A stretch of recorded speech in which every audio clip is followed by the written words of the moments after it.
शनिदेव 2026 में वक्री हो रहे हैं। धनु राशि फल का विस्तृत विश्लेषण करेंगे, क्योंकि धनु राशि में शनि की ढैया चल रही है, यानी कि चंद्रमा से चौथा शनि है और शनि से 10th हाउस यानी कि 10वें घर पर चंद्रमा ग्रह गोचर कर रहे हैं।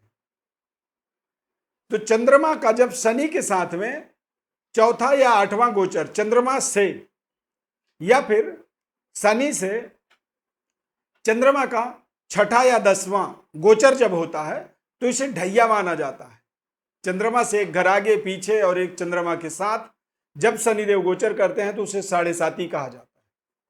यानी कि धनु राशि के जातकों के जीवन में चतुर्थ शनि की ढैया का प्रभाव बना हुआ है, और चतुर्थ शनि के ढैया के माध्यम से जब आप देखेंगे तो ये आपके शत्रुओं का विस्तार करता है, यानी कि शत्रुओं को ताकत देता है। कार्य क्षेत्र में अनेक प्रकार की विघ्न बाधाओं का आपको सामना करवाता है, और सेहत स्वास्थ्य में भी ये आपको नए नए चुनौतियों का सामना करवाता है।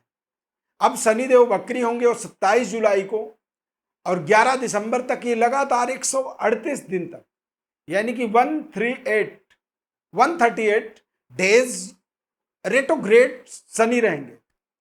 तो ऐसी सिचुएशन में अब आपको किस तरह से नई रणनीति अपने जीवन में बनानी है, मैं स्वरविंद देवव्रत ज्ञान चैनल में आपका बहुत बहुत हार्दिक स्वागत करता हूं। नमस्कार, जय माता दी, जय Shri Ram. Subscribe, like, share आप हमारे चैनल को जरूर करें, लाइक करें और हाइप के बटन को जरूर क्लिक करें। प्रिय दर्शकों, शनिदेव का ये जो गोचर है वक्र अवस्था में जो गोचर होगा 27 जुलाई से 11 दिसंबर तक धनु राशि वाले जातकों के लिए चतुर्थ भाव में शनिदेव वक्री अवस्था में ताकतवर होंगे, प्रभावशाली होंगे। शनिदेव जिस जगह पर बैठते हैं उस जगह को माला माल करते हैं, यानी कि आपके जीवन के सुख सुविधाओं को वो इंक्रीज करेंगे, बढ़ाएंगे। आप देखेंगे कि अगले 138 दिनों तक आप नए नए सिस्टम, इंस्ट्रूमेंट, गाड़ी, वाहन सुख और नए घर में गृह प्रवेश जैसे बड़े बड़े उपलब्धियों को इस समय में आप जोड़ सकते हैं। व्यक्ति आपसे आपके अगेंस्ट में तब सोचता है जब आप उससे बहुत ज्यादा तरक्की कर लेते हैं, यानी कि आपके बगल में जो व्यक्ति बैठा है यदि उससे आप बड़ी ज्यादा डेवलप्ड हैं, ताकतवर हैं, धन धान्य से परिपूर्ण हैं, तो वो आपसे कई बार नकारात्मक हो जाता है। यानी कि वहीं से शुरू होती है शत्रुओं का विस्तार होना, वृद्धि होना। शनिदेव की वक्र दृष्टि आपके 6ठे भाव पर पड़ेगी, और 6ठे भाव पर पड़ने पर यह आपके शत्रुओं को धीरे धीरे धीरे बढ़ाता है, ताकतवर बनाता है। बड़े बड़े एक्सपेक्टेशंस, उम्मीदों को पूरा करने के लिए यह आपको उद्यत करता है, यानी कि आपके अंदर एक कॉन्फिडेंस का संचार कर देता है, जहां से आप बड़े बड़े कर्जे लेने के लिए तैयार हो जाते हैं। आपने अपने प्रोजेक्ट का भविष्य के बारे में कोई भी प्री प्लान नहीं किया, लेकिन आप उस प्रोजेक्ट को मैटेरियलाइज करने के लिए कर्जे ले सकते हैं। और जब व्यक्ति कर्जा ले लेता है उसके बाद यदि काम ना चले, काम में किसी तरह कोई दिक्कत आए और वो प्रोजेक्ट एक तरह से फेल होने लगे, तो वहीं से शुरू होती है व्यक्ति के जीवन में एक बहुत बड़े संकट का निर्माण। क्योंकि शनिदेव वक्री होंगे और इनके अंदर एक ऐसी ताकत है कि अपने आप ही आपके जीवन में बड़े बड़े डेवलपमेंट करने में सक्षम होंगे, क्योंकि चतुर्थ भाव में बैठे हैं। चौथा जो चंद्रमा से चौथे घर में जब शनिदेव गोचर करते हैं तो ये अचानक व्यक्ति के जीवन में लग्जरी सुख सुविधाओं का इंक्रीमेंट, यानी कि उनको बढ़ावा देते हैं। तो यदि बढ़ावा हो सकती है, देखिए, तो फिर आपको किसी भी तरह की रिस्क लेने से अपने आप को बचाना होगा। जब आप रिस्क नहीं लेंगे, यदि बढ़ना है तो अपने आप बढ़ेगा, जैसे भी बढ़ना है। बस आपको धैर्य रखना है, एक्साइटमेंट से बचना है, और कोई चीज हो रही है तो होने देना, उसमें किसी भी तरह की कोई कल्पना करना या किसी तरह की कोई प्रिडिक्शन करना या किसी तरह का उसका कोई पूर्वाभास करना, यह आपके लिए नुकसानदायक हो सकता है। इस समय अवधि में आपको अपने किसी भी डिसीजन को बड़े ही धैर्यता से करना होगा, स्थिरता से। जब आप स्थिरता से अपने निर्णय करते हैं तो आप समझिए कि वहीं से आपके जीवन में एक नई सफर शुरू होती है। गलती यह हो सकती है कि जल्दबाजी में आप बड़े रिस्क ले सकते हैं और बड़ा रिस्क आपके लिए आने वाले भविष्य में नुकसानदायक हो सकता है। कार्य क्षेत्र के अंदर आप थोड़े से ओवर कॉन्फिडेंट हो सकते हैं, यानी कि जो काम आप कर रहे हैं आप ओवर कॉन्फिडेंट हो सकते हैं कि मैं सबसे नंबर 1 कार्य करने वाला हूं। तो ऐसी स्थिति में आपसे भी कोई बेटर परफॉर्मर आपके सामने आ सकता है और उससे आपके करियर में एक निगेटिविटी उत्पन्न हो सकती है। पैतृक विरासत का सही तरीके से इस समय में आपको रख रखाव करना चाहिए, अन्यथा बेवजह आसपास पारिवारिक जनों के द्वारा आपके इस व्यवस्था में एक रुकावट उत्पन्न हो सकती है। तथा ऐसे समय में व्यक्ति को टाइम टू टाइम अपने रूटीन को फॉलो करनी चाहिए, पालन करना चाहिए, अन्यथा सेहत स्वास्थ्य में भी आपके थोड़ी सी दिक्कत हो सकती है। और स्वास्थ्य के कमजोर होने से व्यक्ति की जो विकास होता है, विकास का जो यात्रा है वो कमजोर पड़ जाता है, धीमा पड़ जाता है, यानी कि डेवलपमेंट्स आपके कमजोर पड़ेंगे। और जब डेवलपमेंट आपके सही टाइम से नहीं हो पाएंगे तो फिर आप उस पर एक क्वेश्चन मार्क्स कर सकते हैं कि ये एक तरह से शनि देव के ढैया का प्रभाव है जी हमारे ऊपर, हम तो आगे बढ़ नहीं पा रहे हैं, हमारे ऊपर तमाम ऐसे वैसे नकारात्मक सोचों का विस्तार होना शुरू होता है।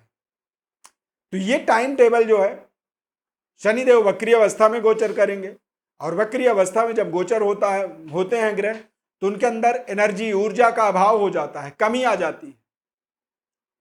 यदि आप अपने गाड़ी के अंदर फ्यूल पूरी 100% फुल है तो आप कॉन्फिडेंट होकर गाड़ी चलाते हैं, लेकिन यदि आपके गाड़ी में 10% डीजल पेट्रोल बची है तो फिर आपके मन में भय उत्पन्न हो जाता है कि कहीं बंद ना हो जाए, कहीं गाड़ी रुक ना जाए, कहीं गाड़ी में कोई कमी ना आ जाए।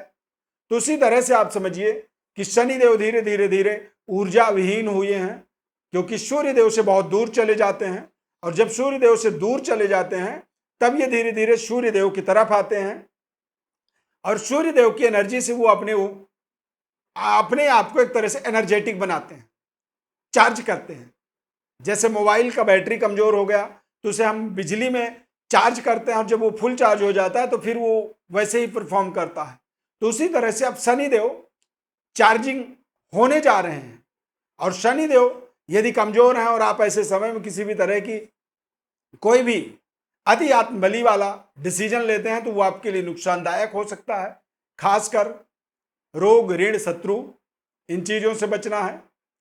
दूसरा, अपने करियर में लापरवाही से आपको बचाव करना है।